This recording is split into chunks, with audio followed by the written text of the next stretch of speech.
Some quick time management tips and tricks. First thing is you want to plan ahead. So know what you're doing the day or the night before.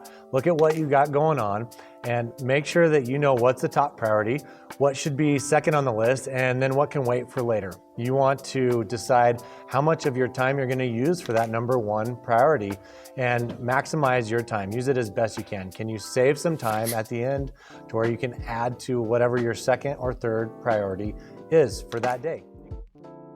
I don't expect you to learn every product in the first couple of weeks because it takes time. It took me several months, and we're always getting new items in left and right every day, every month. It's like 12 packs, 24-ounce 6-packs, 2 liters.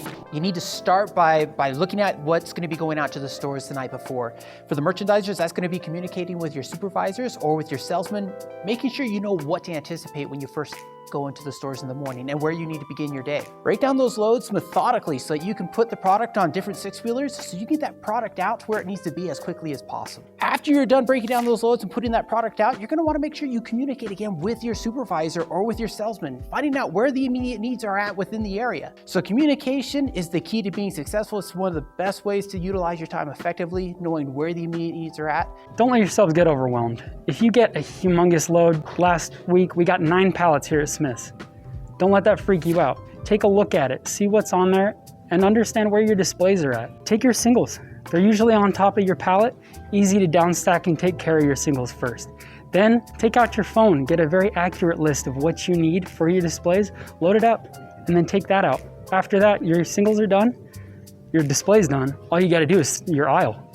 9 pallets seems like a lot, but once you get habits down and you know what to do, when to do it, it really doesn't take too much. Hey guys, make sure that you take time to plan out your days, your weeks. Make sure that you start with the biggest things, the most important things that we're asking you to do. Get those things done first. Make sure that when you're doing your planning session that you assign time to each one of those goals. And throughout your day, throughout your week, evaluate your plans, see how you're coming. And if you're hitting your goals, great. If not, be flexible with them. Ask for help. We are a team. Make sure that we work together as a team. If you need help, ask for it. All right, what I like to do is I'll walk down the aisle, get a list of everything I need as far as 12 packs, 24-ounce 6-packs, 8 packs. I just take a whole list. Then I'll go back to the back and get a wheeler, throw everything on it that I need. That way I'm not wheeling out a whole pallet of stuff. Same with breaking down a load. You might have something that goes down the same aisle on 4 different pallets. What I find is the easiest is to go and break down the pallets to each wheeler for each aisle, put everything that'll go on each aisle on the same wheeler. That way you're making one trip down the aisle instead of going back there 3 or 4 times. You want to have a priorities checklist? Please have your day planned and maybe even 2 to 3 days out. Review. Every day after you're done with your day, review what you were able to accomplish. Then you can set a different goal for the next day.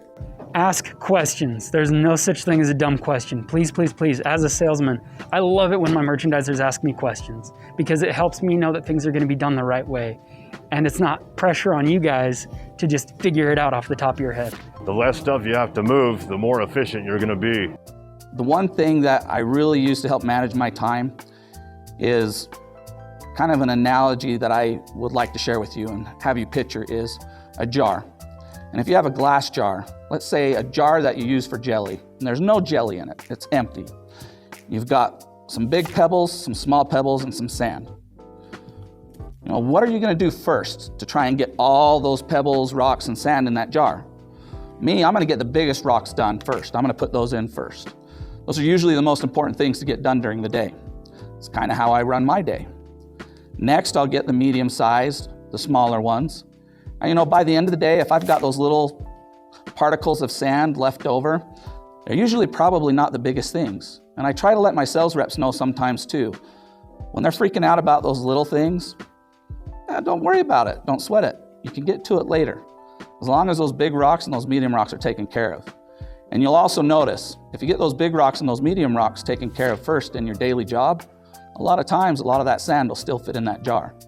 But if you do it backwards and you do the small things first and wait for the big jobs last, you have a whole lot of big jobs left over. That causes a lot of stress. So my advice to you, Take care of the big rocks first. Let the little pieces of sand be left over. Hey, how's it going there, Pilgrim? Good. It's a good looking shirt. It look like the Jolly Green Giant right there. Yeah, your face. About time. So that's all I have to say about that.